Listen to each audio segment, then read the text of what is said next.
Hello, everyone, and Happy New Year. I hope you're having a great start to 2026. Thank you for joining us for today's webinar, Stewarding Your Charity's Peer-to-Peer Fundraising Community, with our speaker, Jessica Pang Parks. Just before we get started, I wanted to give an introduction of who we are at Canada Helps, as well as a few housekeeping notes. So for those of you on the call who might be new to Canada Helps or maybe aren't too familiar with the work we do, just wanted to explain what we do here at Canada Helps. We ourselves are a charitable organization and we increase giving in Canada through technology. So we do this in two main ways. For Canadians and the general public, we offer the most comprehensive and flexible range of giving solutions for donating or learning about any charity in Canada.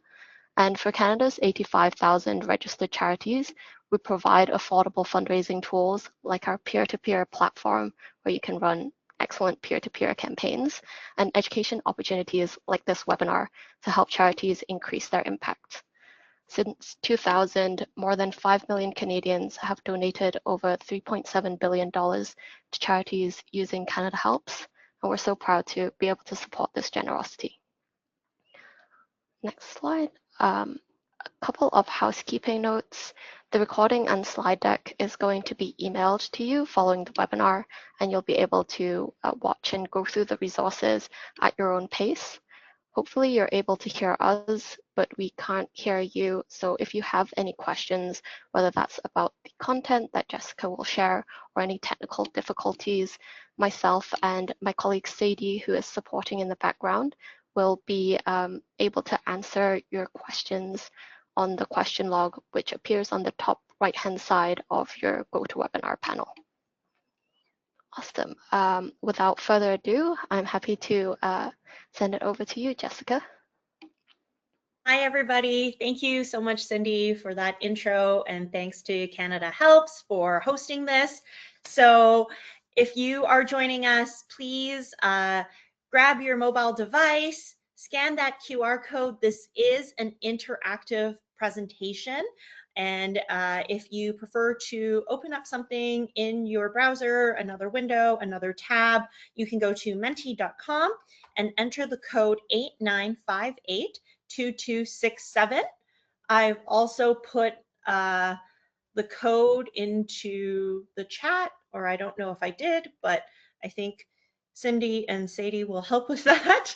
And if for whatever reason you're not able to see, respond through Mentimeter, please feel free to put stuff into the questions or into the chat, and Cindy and Sadie will prompt me to take a look or give me a heads up. So I'm going to wait for a few more people to come in. I love how people are giving me that thumbs up once they're in the Menti. Thank you. The other thing is, for whatever reason, if your technology is doing weird things and you get locked out of the Menti, you will see this instruction information at the top of most of my slides. So join at menti.com, use the code 8958-2267.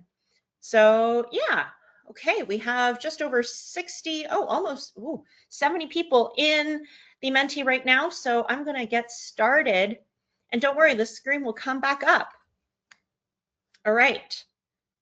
So what are we here to talk about? We're here to talk about peer-to-peer fundraising and how to steward your charity's P2P fundraising community. And I want to acknowledge the land where I'm joining you from. So I operate my business from Toronto, and for thousands of years, this has been the traditional land of the Huron-Wendat, the Seneca, and the Mississaugas of the Credit. Today, this meeting place is still home to many Indigenous peoples from across Turtle Island, and I'm grateful to have the privilege to work on this land. I call for the reconciliation of current injustices, as well as those that have been carried out against Indigenous communities, which include but are not limited to broken treaty relationships. I encourage you to learn more about the traditional territories of the Indigenous peoples where you live, work, and play, and volunteer through tools like native-land.ca. So giving a quick intro of myself, why am I doing this presentation? So I come at this from a volunteer engagement lens, really peer-to-peer fundraisers, however they are bringing money into your cause, walking, running, riding, reading, knitting, whatever they're doing, they are sharing their time and talent with you, and that's volunteerism. So that's the lens that I take. I've won a few awards for my volunteer engagement practice, and my practice is really at that intersection of philanthropy, fundraising, and volunteer stewardship. I also center advocacy and ethics in my work, and you'll see that later in the presentation, and you can find me online, learnwithjpp.com. So what are we going to talk about today? We're going to frame everything up a little bit, understand what P2P is, especially if you're new to it. Really good to get where that is going for you. And then we're going to talk about who is today's P2P fundraiser. The P2P fundraiser of 2026 is not the same P2P fundraiser that was in 2016. No matter how much social media wants us to be nostalgic for 2016, things have changed a lot in the last 10 years. We also want to apply this concept of stewardship to P2P. If you are involved with other fundraising, you probably know about donor stewardship. So we're going to think about stewardship in a different way. And then we're going to talk through some common challenges and practical solution, long-term relationship building, and we're going to have some Q&A at the end. All right, so thank you so much for being here. Since we are sharing on Mentimeter, please respect each other's viewpoints. We all come to things with different professional experiences and different lived experiences. Suspend the right to be offended and have fun and participate fully. This interactive presentation is for you, and I hope we can all learn from one another in this space. All right, so what is P2P? P2P is also known as peer-to-peer fundraising or community-based fundraising. And I gave some examples, right? A read-a-thon, maybe recently there were some polar dips that were going around, or maybe a bake sale or a cooking competition, right? So this is where people, regular people like you and me, with different hobbies, different interests, different lifestyles, they come and they organize a personal campaign to collect donations from their peers, from their community, the people they go to school with, the people they work with, their friends and their family, their networks, on behalf of a charity. And that could be your charity. I'm pretty sure that's why you're here. Okay, so when we're talking about P2P, I want us to think about the 5 T's of philanthropy. You may know these already. I think most of us know time, talent, and treasure, right? Those are the 3 T's we talk about. So treasure is cold, hard cash, but also stocks, crypto, in kind, right? All of that. That's considered treasure. That's a lot of what we focus on in the balance sheet side of things.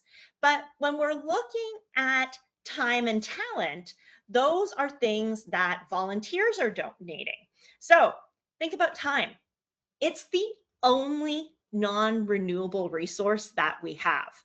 So think about how precious it is when someone chooses to share that with your charity and put it towards your mission. Talent, that's donating skills, right? And these are all kinds of skills. We often think about skills as professional skills like engineering or accounting, or even maybe trades like being a mechanic or an arborist. But cooking is a skill, right? Knitting is a skill. Childcare is a skill. People donate that as well. Now, when we're talking about P2P, these 2 are really important, ties and testimony. Because when people are going out and sharing why they want to fundraise for a cause, they're introducing their network to it and they're advocating on your behalf. So that's really important because they're putting themselves out there. They're making themselves vulnerable. And they could be sharing their personal voice and story of how your organization supported them, why your cause is the one that resonates with them. Now, many times, most times, P2P fundraisers are going to contribute all of these things, right? They're giving their time, they're sharing their ties, they're going out into the community, they're telling their story, they might be sharing a talent, and they might make a self-donation, or they might put resources into whatever they're doing to do that fundraisers for you, right? So what we're going to talk about today is applying volunteer stewardship to practicing P2P stewardship. And we're going to go through that together. All right, so remember, this is interactive.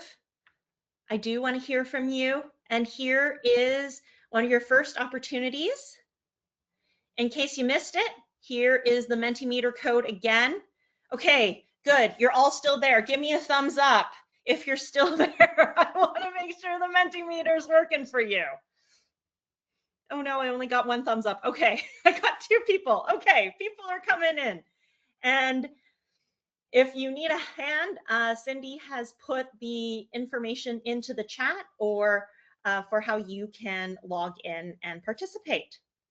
So I'm going to start with my first question for you. If you're in the Eastern time zone like I am, you're probably in the afternoon, but what is your go-to beverage in the morning? When you wake up, do you need, a coffee, a tea, or right now I'm having a coconut water with lime juice because nothing says Thursday like a mocktail after lunch. Most people on this call are saying coffee. All right. I also pick coffee most days. All right. So now that we know Mentimeter works, let's get into our next question. Tell me, what are some memorable P2P fundraisers you've seen? So this can be from the charity that you work at. This could be something you've seen in the community. This can be something you've seen on TV that maybe a celebrity is doing.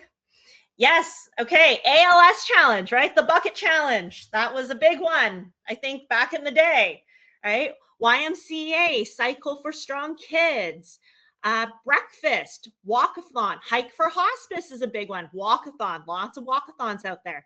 Bake Off, 100 squats a day in February, yikes. Yes, that's a really challenging one, especially on the legs. Skip-a-thons, plane pull. Oh, I've seen that. That's really cool. Race, barbecue, 10Ks, walk a mile in her shoes, piano and flute recitals, light the night. I did that once. That was such a lovely, fun walk and really beautiful to be in walking in the evening with the lights. Giving Tuesday, a lot of people have Giving Tuesday campaigns. Bowl for Kids' Sake, yeah. Terry Fox Run, yes. Iconic Canadian P2P. Run, walkathon, Wing K, Grandmother's Gallery opening, Cuts for Cancer. I did that once when I was in university. Got a great haircut out of it. Game-a-thons, yes, sing-a-thons, yard sale, so many of those in the spring. Comedy showcase, sunrise challenge, that's a newer one. I really like that one too. Pickleball tournament, see so many of those lately. If you haven't tried pickleball, I really encourage you to. It is such a good time. Jump rope for heart, yes. That one's a fun one as well. Movie night for charity. Stuffing a velociraptor. Wow, I need to try that out. Sleepovers, yes. Okay, letters to Santa. This is amazing. Jump in the lake, yeah, dragon boating. All right, if Movember, if you need a P2P fundraising idea, check out this slide, okay? So thank you for sharing, everybody. So now I'm going to ask you, does your organization have a P2P or community-based fundraising program? So maybe not yet, and that's why you're here. Maybe yes, and we're looking to improve, and that's why you're here. And yes, and it's successful, but you're looking for some new ideas, and that's why you're here. I want to hear from you. I want to see where everybody's at. Okay, so most people are in the yes and want to improve. Some people are just starting out. A few people are doing amazing work and here to get some new ideas. Looking forward to learning from all of you. All right. Thank you for sharing, everybody. All right.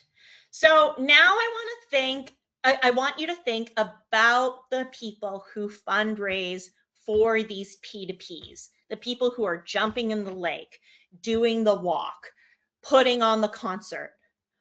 What is motivating those people? So those people, they know you have funding needs. They know you need money. Okay, I'm here to do it for you. They're motivated for disability activism. Yeah, it's an affordable way to support. That's really great. Yeah. Having a connection to the condition our charity represents. Yeah, having that connection. Oh, people are offering a prize, supporting the arts, the cause, the mission and vision. It's a small community. They see the ambassadors. They want to give you best wishes. They believe in the mission. I'm seeing a lot of mission, right? Whatever that mission is, that ultra rare disease research, knowing someone with the connection, right? Interested in various ways we can apply this approach. Okay, yeah, they want to grow the network. They believe in your mandate. They love animals. Again, back to the mission, high quality healthcare. They hear the stories from the clients you serve. They want to help. Yeah, your services and the mission. The actual challenge and bragging rights. You know what? That one's a little bit more rare, but it is huge, especially in this era of posting the things you do online. I think some people really love that, and especially if it is like a fitness related challenge or something where they can show their skills in a different way, they love it. Which is related to personal experience. I see more personal connection, mission. It's fun. Yes, P2P is fun. Yes, I love that. Thank you. Connection, personal story, connecting with your goals. They want to fundraise because they know you need the money. Yeah, they need fundraising to continue. I see something based around faith. Yes, faith-based charities, really, like, that's a connection that people have that is very different from any other connection. They want to support girls and gender equality, so that cause. Seniors, they want to support that. Healthy competition, that is also very important. They want to be involved in a social benefit activity. Yeah. Local impact, believe in the mission, supporting the students, believing in humanity. Yes, they've been past clients. They want to help with a specific purchase at your hospital. They want to advocate for something that's misunderstood. They doing a fun event, nurture community, spreading the word. This is wonderful. Thank you. Okay, so you have all covered it all. You probably saw this slide in advance of my presentation, but let me sum up for you why people choose community fundraising. So first reason is, this is who I am. It's not just something I do. This is resonant with those people who really believe in your mission. They might have a connection. This is those people who are supporting and doing this because it's part of their faith. That's identity, right? Meaning is another reason. So every dollar they raise feels like they're turning pain into hope. That mission, knowing that putting that time and raising that money is going to get something specific for the cause, whether it's more programming, whether it's a piece of machinery, whether it's sending kids to be able to experience something special. That's meaning. Social purpose. I can't just be a bystander, right? Being part of that community and being like, hey, I'm part of something that is bigger than myself. Lived experience. I know what it's like to need that support. So I have that rare disease. I've been a client. I've volunteered week after week and see what the clients need. I want to tell my friends about that. And then belonging. I found my people. This is my community. Okay. Now, when we're thinking about all these different purposes, sometimes it comes down to personal stories and grief. That is what is driving people or part of that experience. And when people are fundraising because of that, it becomes entwined with emotional labor. And it's a little messy, but we're going to talk about it and we're going to problem solve. So let's just change gears for a minute and talk about the word stewardship. Tell me, how does your organization steward donors? So think about people who are giving a monthly gift, people who donate at your gala, maybe board members who write a check every year, maybe people who are giving money online once in a while. How does your organization steward them? So I see thank you letters, thanking them. Yeah. Handwritten notes. I like that. Shirts. Yeah. That's being part of the community. Thank you calls, newsletters and report backs, thank you cards, tax receipts. That's also the law, but yeah, storytelling. Honoring each donor on a one-to-one basis that is personalized. Being personally thanking them, personalized communication, having a donor impact event. So when I worked for health charities, this could be like a lab tour, this could be meeting a researcher. When I worked at an education charity, this could be meeting a teacher, this could be seeing a video clip of a teacher speaking. Personal thank you note, invitation to special events, robust welcome series. Yay, someone's got their email sequences under control. That's amazing.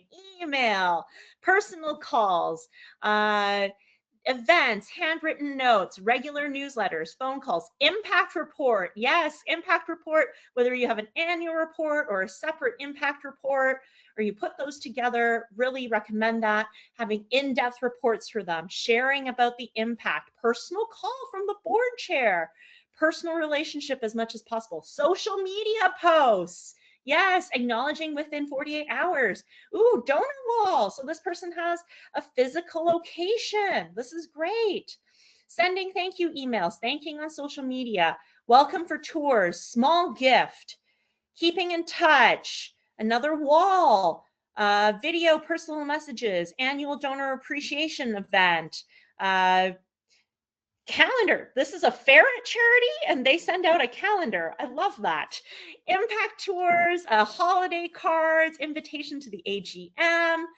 This is amazing. Okay, great job.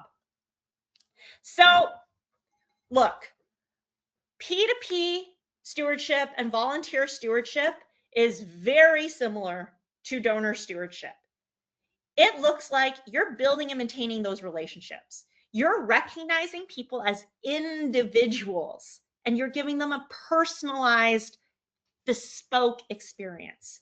You're listening to them, right? I didn't see anything about, asking them to share their feedback, asking them for their opinion, inviting them to share their experiences with senior leadership, but that's something else you can do, right?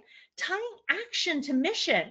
So what does your donation do? What does your time do? How are you making an impact? Being responsive to people. So replying within 48 hours, answering those emails, picking up the phone, being appreciative. Saw lots of stuff about thank you cards and emails, sharing those values. So what are the things that you equally value and how are you talking about them in your communications? Telling those success stories. We talked about asking for feedback, but also good stewardship means being okay with goodbye. Because the one thing I want you to take away from this is not every P2P fundraiser is going to be able to come back year after year after year after year. Life happens. People get COVID, break their legs, get pregnant. I mean, those are just health things, but they also move. They also might spend a year abroad, right? And that's okay. It's important to continue to engage them in a way that works for them. And we can talk a little bit more about that as we go along. So in general, what this means is we need to shift our approach as a sector towards how we steward P2P fundraisers, because P2P has been around for a long time. And we need to stop asking, how can the P2P team, the 1, 2, 5, 10 people who are responsible for this particular program, how can they recruit as many fundraisers as possible and keep them for as long as possible? That doesn't work anymore. We need to move to thinking about how can we, as a collaborative organization across every single team, keep folks motivated and engaged with P2P to continue supporting the mission and community in a way that works for them. So maybe they're not going and doing P2P anymore. Maybe they're not coming to bowling every year anymore, but they want to make an annual donation.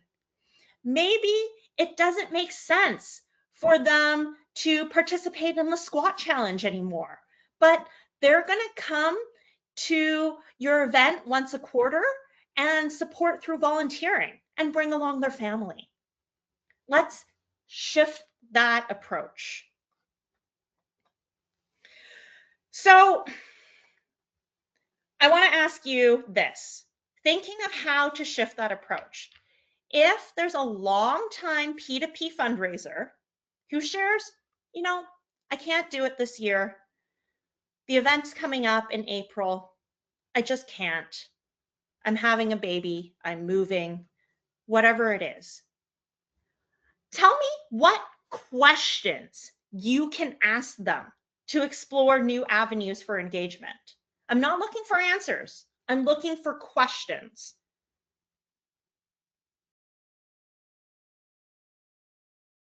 I know this is a harder one.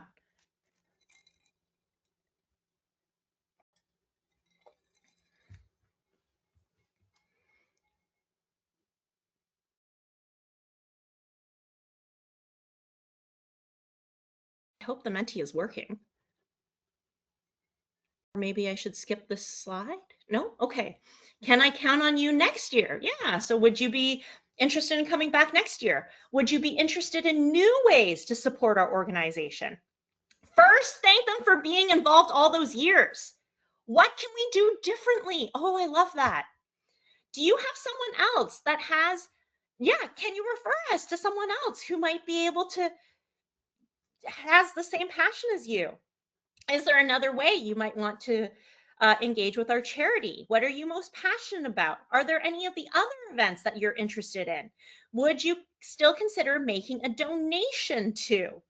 Will you help us raise awareness of this campaign? Forward the email, share on socials. We have X event coming up. Would you like an invite? What inspires you to support our charity? First, ask if they're okay. I love that. Checking in on them and showing they care, right? Finding out why. Still, are they interested in the organization? Can you re-engage in a future date?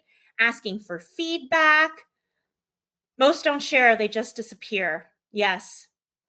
If someone did share, I'd ask if the cause still matters and if they want another way to support. That's wonderful. Do you want us to contact you in a year or however long, or do you want to contact us? I love that. You're giving them some autonomy on how they engage. What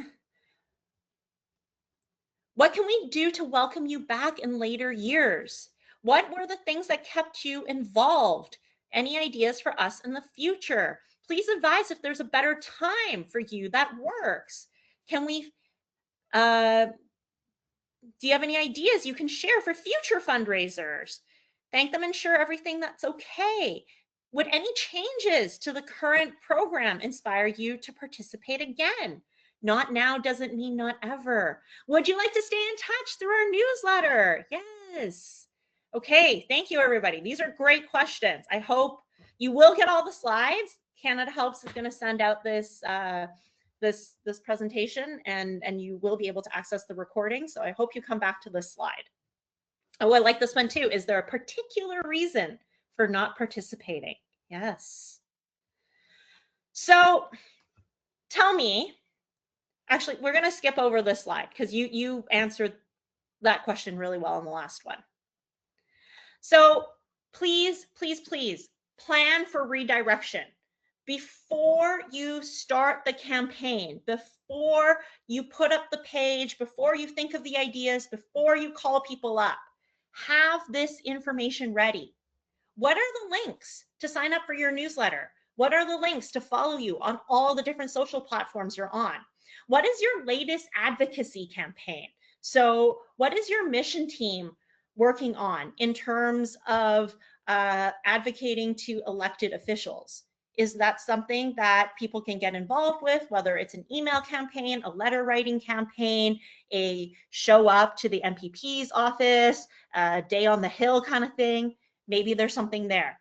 Is there an option to fundraise at a different time or in a different way?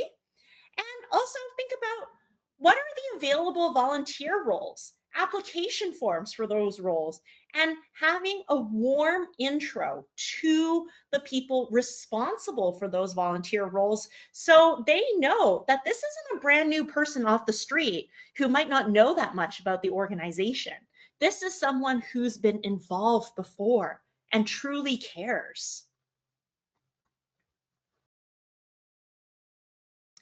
Now we're going to talk about some common challenges, okay? So a very common challenge for P2P fundraisers is they might feel undervalued because they might open the Globe and Mail and see, you know, someone's made a hundreds and thousands of dollars donation to your charity. And they're like, well, I raised $578 last year and maybe I'm not good enough, right?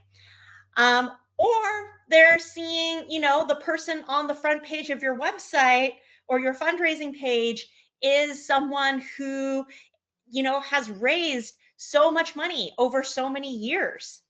And that's a very specific type of person that you're celebrating, right? Or you're always picking people. I've worked for a lot of national charities. We have been told you're always picking people from Ontario to put on this, to put on that, right?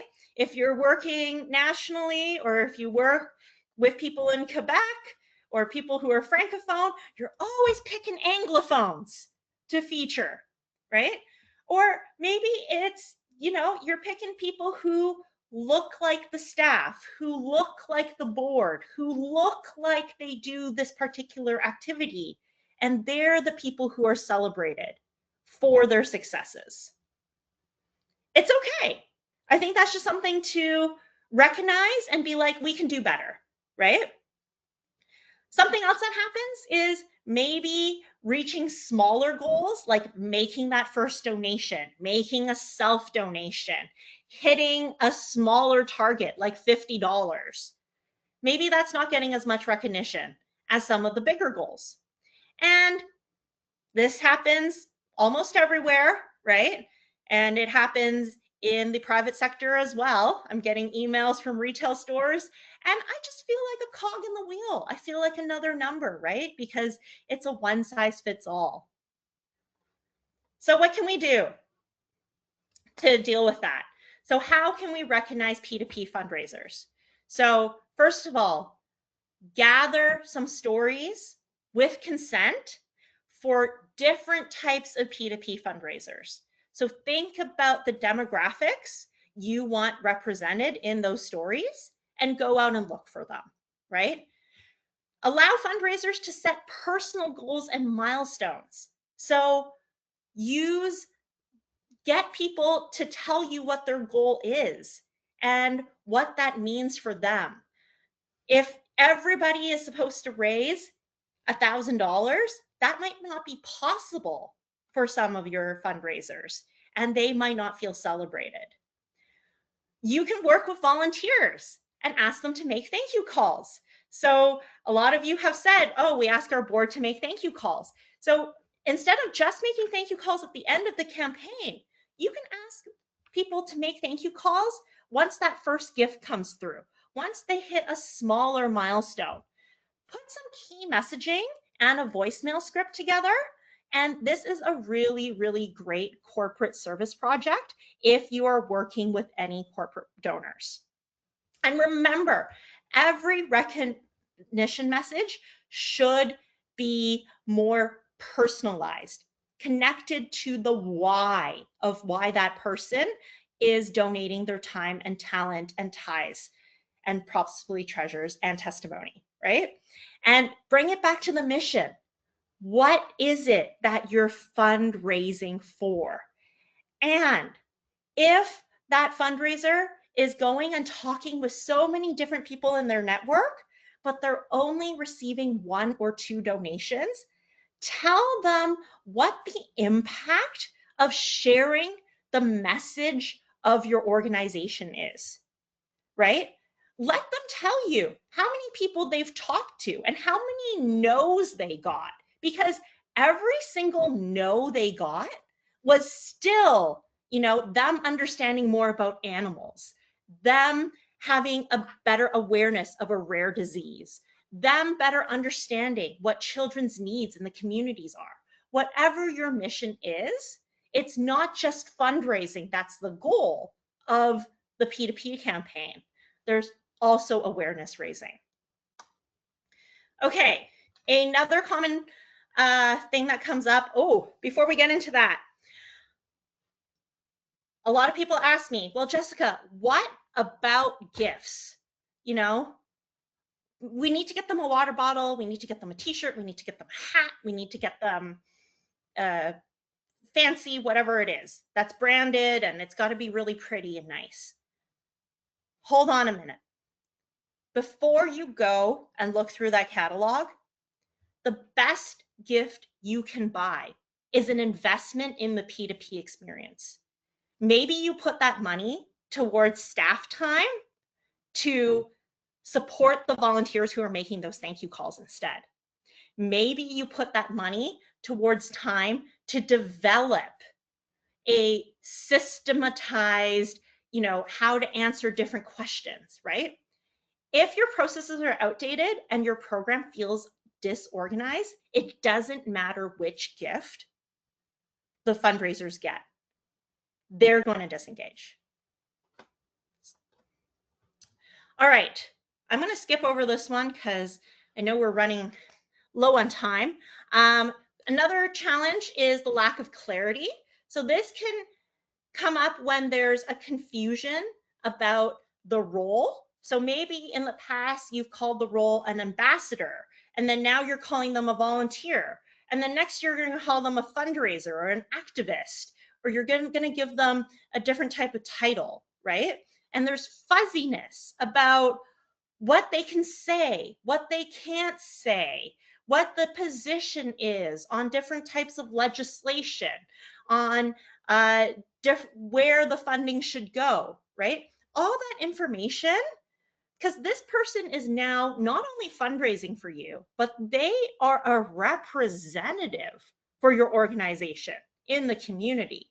So having some clarity about role and boundaries is so important. Mixed message coming from multiple voices. So they might be getting different information from emails and a fundraising platform and their team captain and social media. And they might be like, I don't even know what I'm supposed to do anymore.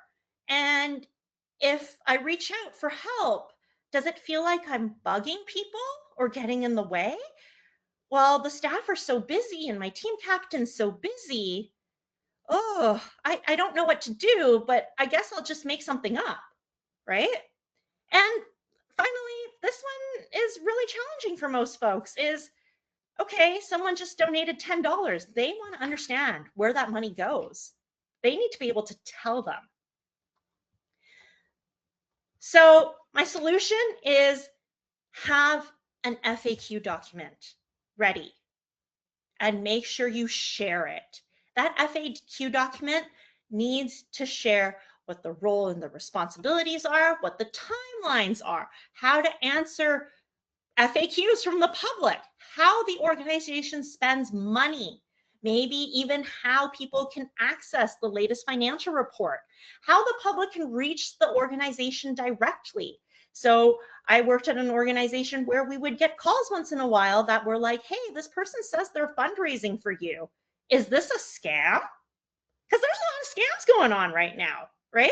So how are people going to be able to reach you directly to make sure that they're not getting scammed? And then where can those fundraisers go for different types of help?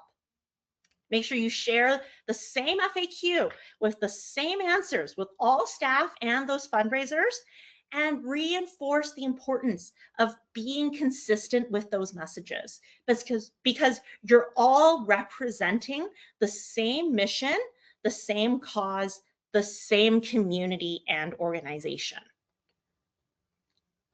Other things to think about: making sure you have some templates for a fundraising page, having a video tutorial for setting up your fundraising page, having a worksheet for people to brainstorm who's in their network, who could they ask, having ask and thank you templates for email and text, especially people who are Gen Z. They're not really using email anymore. They're mostly using text. Having social media copy and editable graphic templates like on Canva, those are really helpful. Having profile photo frames that people can use to put up maybe a hashtag for your campaign. And the last one I really love, having office hours available for fundraisers to be able to drop in, either virtually or in person, but most likely virtually, so they know that that is a time that they can go to ask questions, or that's a time when they know you're going to be checking your email and answering questions, so they don't feel like asking a question is going to bug you, right? But if you need help with these templates, with these worksheets, ask some experienced fundraisers, recruit volunteers, or have summer students. Delegate that work and share it. There are so many people who are passionate about the same cause that you are, and they want to help.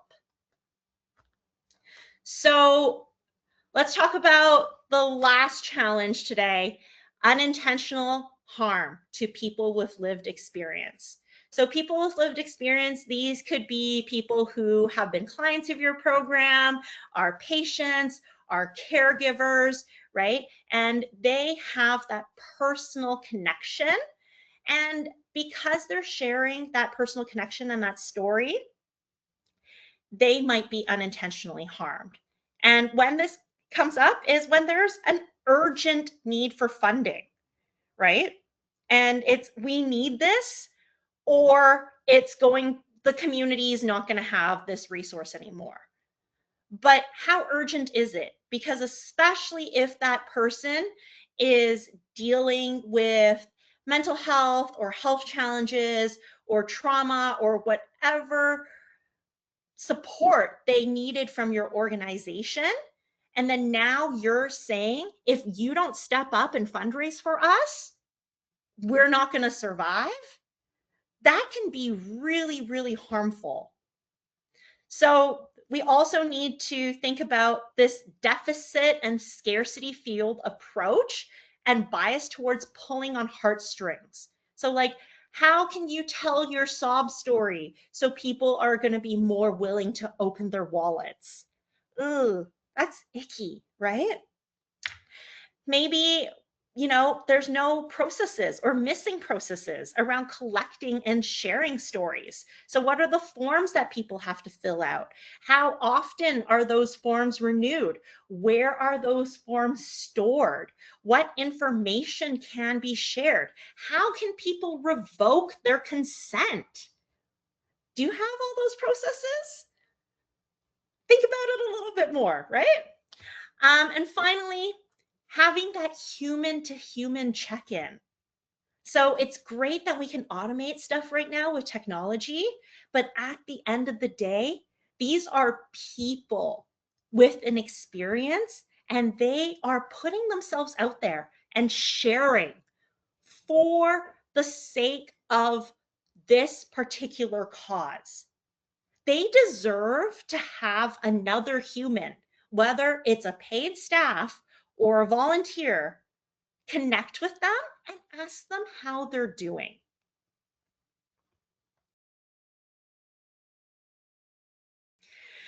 And this is where it comes from, right?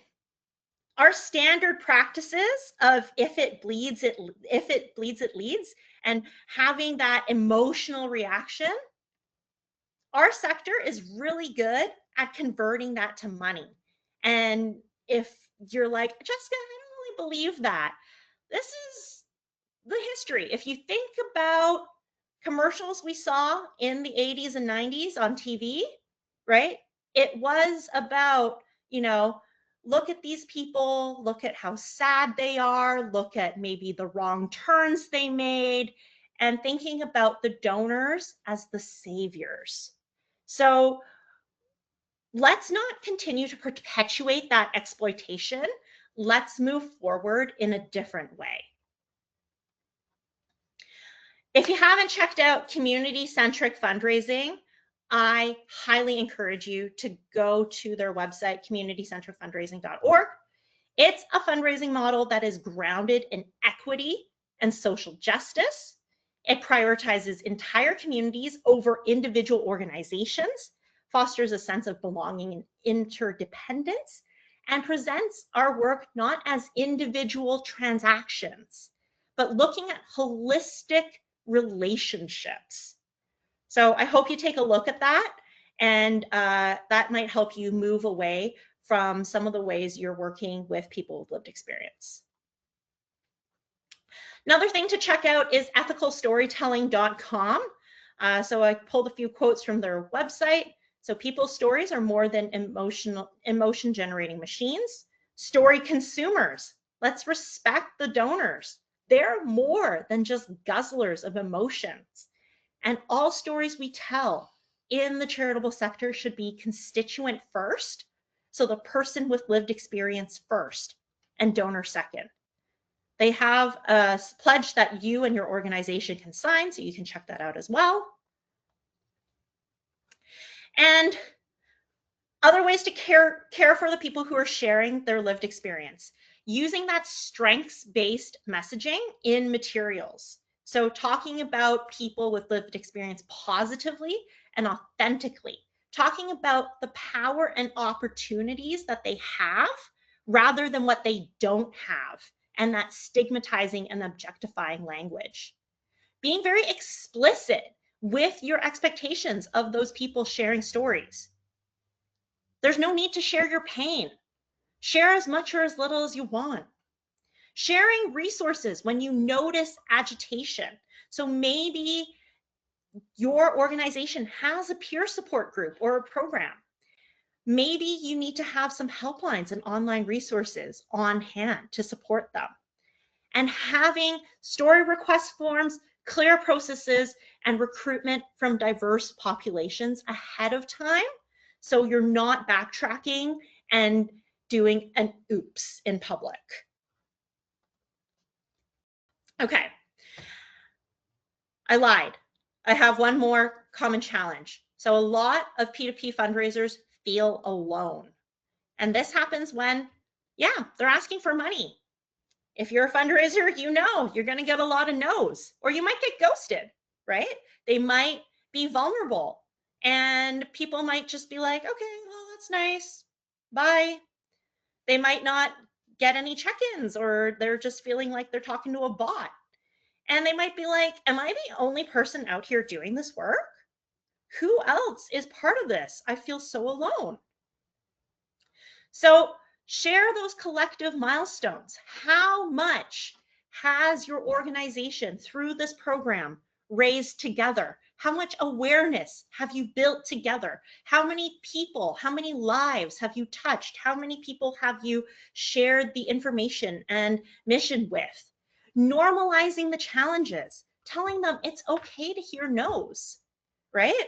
And it's okay if people are like, yeah, that's not really for me because I already donated to this other thing. That's very normal. Having mentorship between first-timing experienced fundraisers, formalizing that where possible, having those personalized check-in calls and scheduling them. And you can host a kickoff party where you can, have folks who've done it before share their experience and their voice. And this is also a way to share FAQs and case studies and give people an option to ask questions. So if you need help planning that kickoff party, I have a resource for you. I'm going to ask Cindy and Sadie to put the link into the chat. So we've been to some parties for charities. I know we all have. A little awkward silence, a little forced fun, right? Let's move away from that, try something else. We're going to look at the vibes in the room. We're going to look at team building, and we're going to give you some ethical checkpoints to go through. Okay. So I also want to talk about stewardship is not a one and done thing. It's not end of the campaign, send the thank you email, thanks, right? Make sure you ask for that feedback, have those debrief sessions, invite people to deeper engagement, learning from an expert, inviting them to serve on a board or a committee, having a first to know session, like for your annual report. If your P2P fundraisers are considered volunteers, National Volunteer Week comes up every April. International Volunteer Day comes up every December. Those are opportunities for you to say thank you again. Final thoughts. Okay, so most folks raise money through P2P because they have a personal connection. Plan in advance and be mindful if you're asking people to share personal stories. Get those job aids, especially that FAQ document, and update it regularly so that there is consistency. Thank you gifts only do so much. The experience matters so much more, and that's where you should invest if you have the funds.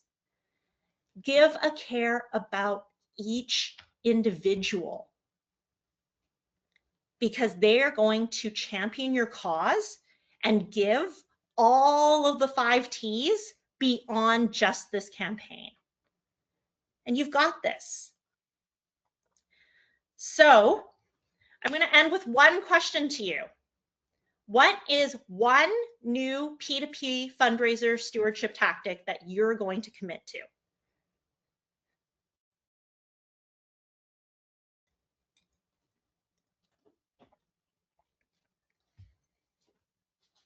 Maybe it's that FAQ doc. Maybe it's bringing on a team of volunteers to make thank you calls. Maybe it's having a kickoff party.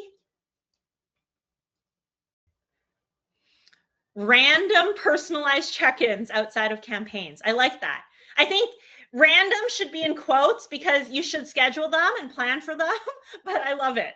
The FAQ document, celebration email, engaging your advocacy committee, emphasis on building in advance. Yes, increased celebration, better job aids, mentoring.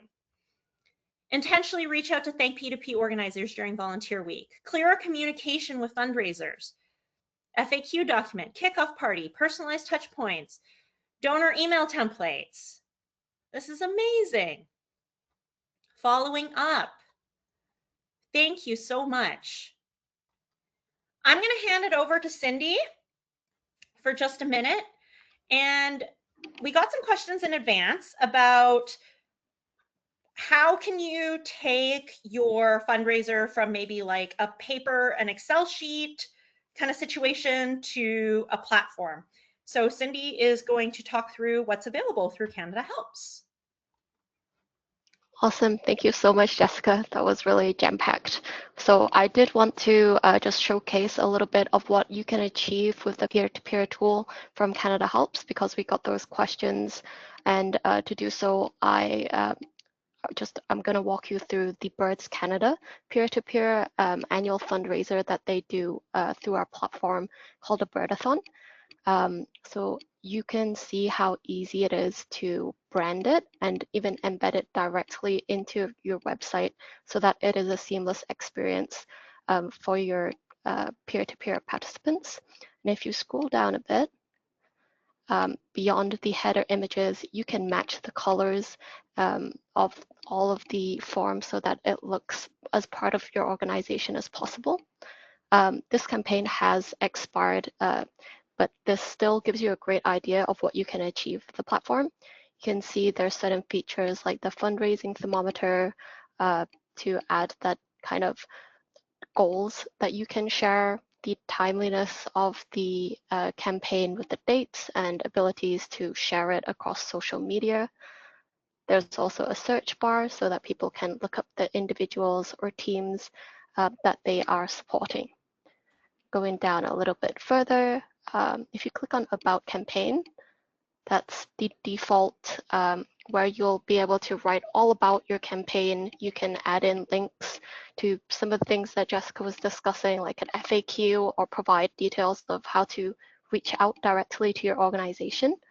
And if you go down a little bit further, there's also parts that auto-populate with your kind of leaderboard of top fundraising teams and top fundraising individuals to encourage that healthy competitiveness that you want in your peer-to-peer campaigns. At the very end, you can also turn on the supporter wall so people can see donations coming in real time, who's donating and which teams or individuals they're supporting. So if you go back up, there are also team and individual pages. If there's like a certain team that is raising, but I'll just show you an individual participants page here. The Lovebirds, you can see here it's specific to this particular individual, although it does link back to the main page as well. You can see that they've set a specific personal goal of $12,000, and there's the same social sharing options on this page. And what's nice is they can also write about why they are specifically supporting your campaign or cause and share that with their network to encourage people to support your organization. So hopefully that gives you a little bit of an idea of what you can achieve with the peer-to-peer tools. They're accessible. The tool is accessible inside of your account at any time. There's no upfront costs, so you can actually play around with it inside of your charity account. It's just under the peer-to-peer tab. And there's no costs. There's only fees once donations start coming in at like a flat rate of 5.5%, including all transactions and processing fees. That concludes the little demo, but I highly encourage anybody that is interested to actually book a demo with our Canada Helps team. This will all be in the follow-up, but you can scan the QR code and our team would be able to bring you through and show you how to personalize it to your specific instance. If you have any additional features that you need, there's also a lot of background tools that you can use to motivate your supporters. But just in the interest of time, I know it's 2 p.m., but if you could hang around a little bit longer, I think Jessica is going to answer a few questions. Yeah, and this will all be recorded. Cindy and I are going to have a bit of a chat. She's going to read out some of the questions that were submitted during registration and also in the Q&A. So yeah, go ahead, Cindy. First question. I'm ready.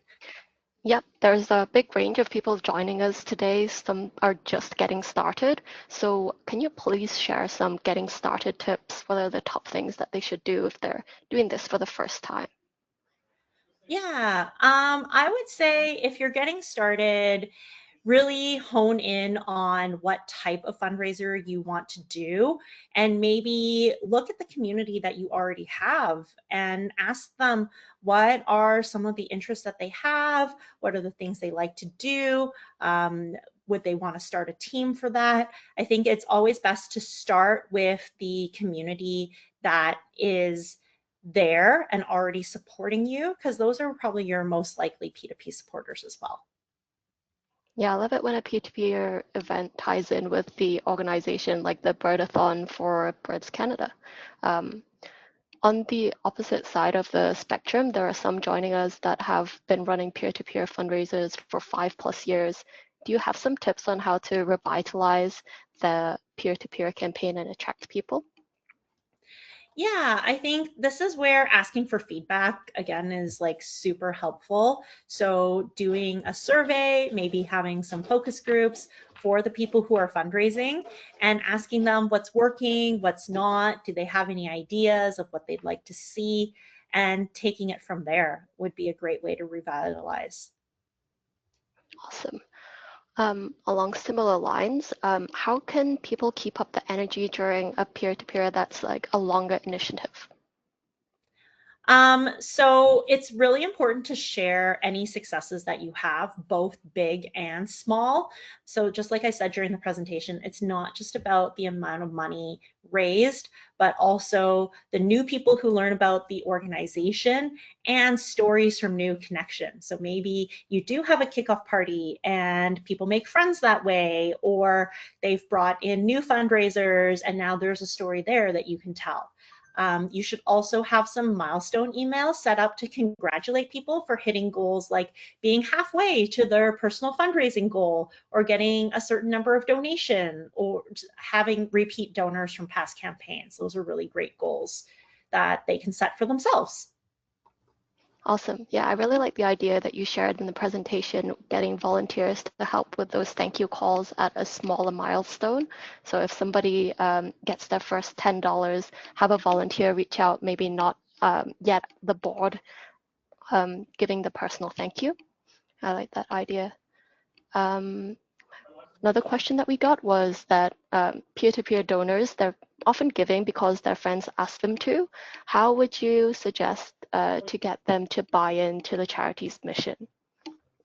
Yeah, so we talked a little bit about storytelling, and I think this is where you can really leverage it. So sharing how the mission impacts the community at large, maybe having some stories that are ready to go in whatever kit the fundraisers get, maybe on your fundraising page, maybe as part of the FAQs, and share how the funds that are raised are making an impact. So where does that money go, and how are people personally impacted? And obviously making sure to keep it ethical and getting that consent. Awesome. Yeah, I think we talked a little bit about like balancing the asks and being mindful about stewardship. So this question is how to have volunteers support fundraising initiatives without it leading to overextended asks. Yeah, this is hard, right? Because there's a lot of things going on in the world. And I think the most important thing to do is ask how people are doing and genuinely care about how they're doing. Another thing is Clarity is kindness. So being very explicit about the boundaries of the role, the expectations you have. And if you're noticing someone who has signs of burnout, recommend that they take a step back and share how they've already made a difference, but their well-being is just as important as, if not more important than, the mission. Yeah, I think when it's an organization, sometimes we forget there's real people behind those like emails, etc. It's really important to just meet people with kindness because we don't know where they're at. So I know that we're 5 minutes over, so I just wanted to mention that there will be follow-up emails where we'll get to answer more questions. There'll be links to all the resources. It was such a jam-packed session. So thank you so much, Jessica, and also thank you to everyone that engaged. It was lovely to see the answers coming in. We'll be reaching out through email, and thank you again for joining the webinar. There will be a short feedback survey at the end. It would be really great if you could let me know what you liked and what you'd like to see in the future. Thank you so much, Jessica, and to Sadie supporting in the background. Did you have any final words you wanted to share? I really want to thank everybody for coming, and good luck with all your P2Ps. Thank you for all the work that you do in the community. Awesome. Take care, everybody. See you on the next one. Thank you. Bye.